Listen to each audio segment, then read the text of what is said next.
really is only His power. It really is. Sometimes I wish that I wish and I don't wish, that all of you could come home with me. Why? To see me with my family? I really do. Why? Because you could learn so much? Absolutely. But it's not what you think you would learn. Now, I hope I'm a sincere man. I believe my wife is a sincere Christian. I hope that we are not hypocritical. I hope that we truly desire to honor Christ. And we do. We have standards in our home. We teach our children. We do all kinds of things. But I think that you would see that. I do.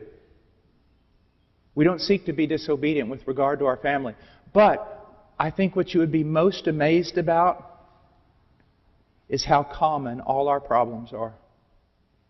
And that the very things that afflict you afflict us.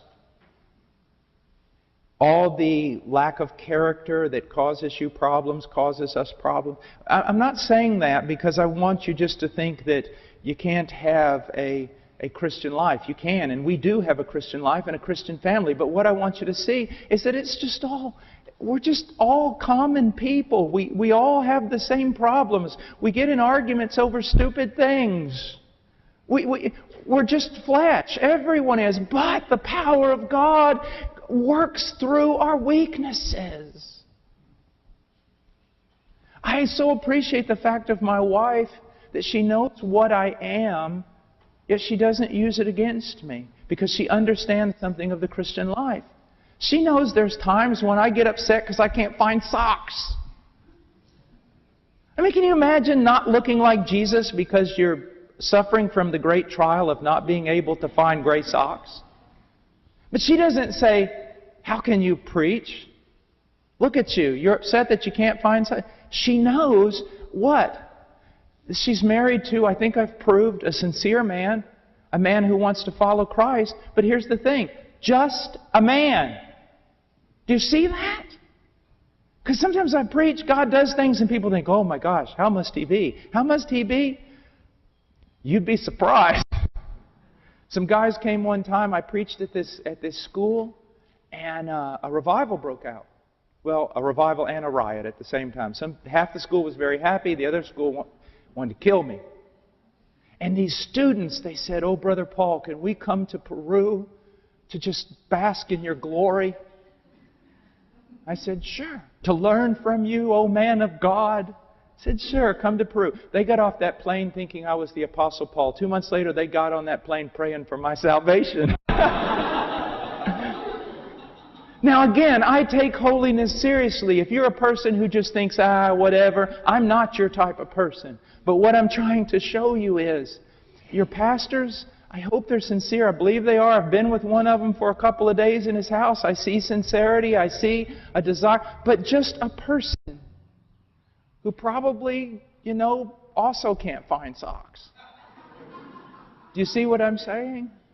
And I want you to see that because I want you to be gloriously used of God. But many of you think that you reach this certain spiritual level and then God really starts to use you. If that's true, I don't know what that level is, and I most certainly haven't found it. My uncle told me one time, who was in the ministry, one of the greatest truths I ever learned. He said, "Paul, most men never do anything for God because they're always waiting to reach some certain level when it kicks in, or perfect circumstances before they go out and do something." He said, "Go now." Now we're going to bring this to a close and take on this again tonight. But I want to say one other thing. And this is a truth that if the sincere Christian will grab a hold of it, it will help them. Weakness is not an obstacle to the Christian life, but it is the catalyst. The problem is not that the believer is weak, but that he does not really believe that he is weak. I can tell you how weak you really think you are. Okay, you want to take the test to see how weak you really think you are? How much time did you spend in the Word of God this past week? How much time did you spend in prayer? If you say very little, you really don't think you're that weak. You cultivating drawing upon Christ through prayer and His Word? If you're not, your problem is, don't come to me with that false humility. I'll hit you with a Bible. You see, you really don't realize how weak you are. Do you know where I think you have a biblical understanding of weakness? When you wake up in the morning, your eyes open up, and you think to yourself, I'm not moving a quarter of an inch to the left or the right until I call upon the name of my God in prayer, asking for grace. Because, Lord, I can do more sinning before I get my foot on the floor of my bedroom.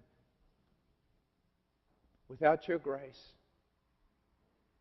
I can fall from even this spot to the bedroom floor. I can fall without your grace. I need Thee, O God. That's the whole thing. Lead us not into temptation. What He's saying is, Lord, that's a petition for grace. Apart from grace, Lord, I will fall. I will fall. I have no strength in myself. Now you may say, but Brother Paul, we have grace. Yes, but should we not ask for more? In light of our weakness, in light of the impossibility of the Christian life, in light of the impossibility of the Christian ministry, should we not ask for more and more and more grace? The greater a man's recognition of his weakness, the greater his urgency in running to and clinging to Christ, and then the stronger and greater he is.